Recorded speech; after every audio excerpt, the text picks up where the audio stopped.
St. Augustine Commentary on the Gospel of John, chapter 8, verse 13 and 14 following. Behold, even lamps bear witness to the day, because of our weakness, for we can't bear and look at the brightness of the day. In comparison, indeed, with unbelievers, we Christians are even now light, as the Apostle says, "For you were once darkness, but now light in the Lord. Walk as children of light." Ephesians chapter 5, verse 8. And he says elsewhere, "The night is far spent, the day is at hand. Let us therefore cast away the works of darkness, and put on the armor of light. Let us walk honestly as in the day." Romans chapter 13, verse 12 and 13.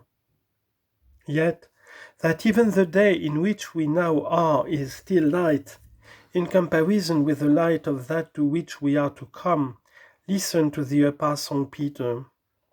He says that a voice came to the Lord Christ from the excellent glory.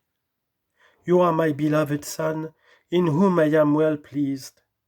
This voice, said he, which came from heaven we heard, when we were with him in the holy mount. But because we were not there and have not then heard this voice from heaven, the same Peter says to us, and we have a more sure word of prophecy. You have not heard the voice come from heaven, but you have a more sure word of prophecy. For the Lord Jesus Christ, foreseeing that there would be certain wicked men who could calumniate his miracles by attributing them to magical arts, sent prophets before him. For, supposing he was a magician, and by magical arts caused that he should be worshipped after his death, was he then a magician before he was born? Hear the prophets, O man dead and breeding the worms of calumny, hear the prophets. I read, hear them who came before the Lord. We have, says the Apostle Peter, a more sure word of prophecy, to which you do well to give heed, as to a lamp in a dark place, until the day dawn and the day star arise in your hearts. Second letter of Peter, chapter 1, verse 17 to 19. When therefore our Lord Jesus Christ shall come, and as the Apostle Paul also says, will bring to light the hidden things of darkness, and will make manifest the thoughts of the heart, that every man may have praise from God. 1 Corinthians chapter 4, verse 5.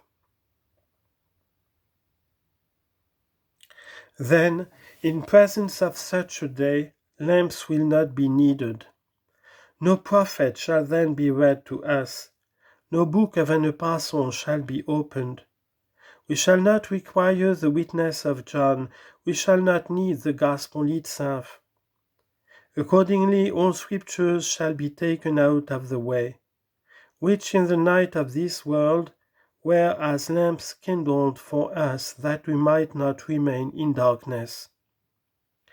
When all these are taken away, that they may not shine as if we needed them, and the men of God by whom these were ministered to us shall themselves, together with us, behold that true and clear light. Well, what shall we see after these aids have been removed?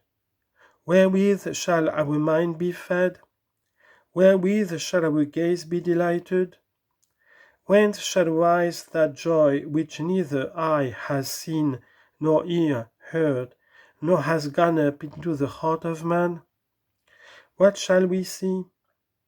I beseech you, love with me, by believing run with me. Let us long for our home above. Let us pant for our home above.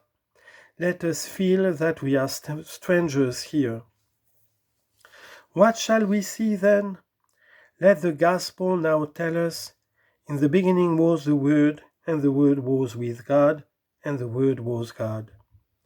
You shall come to the fountain from which a little dew has already besprinkled you. You shall see that very light from which a ray was sent aslant, and through many windings into your dark heart, in its purity, for the seeing and bearing of which you are being purified. John himself says, and this I cited yesterday, Beloved, we are the sons of God, and it has not yet appeared what we shall be. We know that when he shall appear, we shall be like him, for we shall see him even as he is.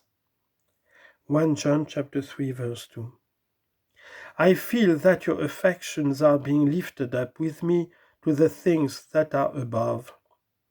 But the body which is corrupt weighs down the soul, and the earthly habitation depresses the mind while meditating many things. Wisdom chapter 9 verse 15. I am about to lay aside this book, and you two are going to depart, every man to his own house. It has been good for us to have been in the common light, good to have been glad therein, good to have rejoiced therein. But when we part from one another, let us not depart from him.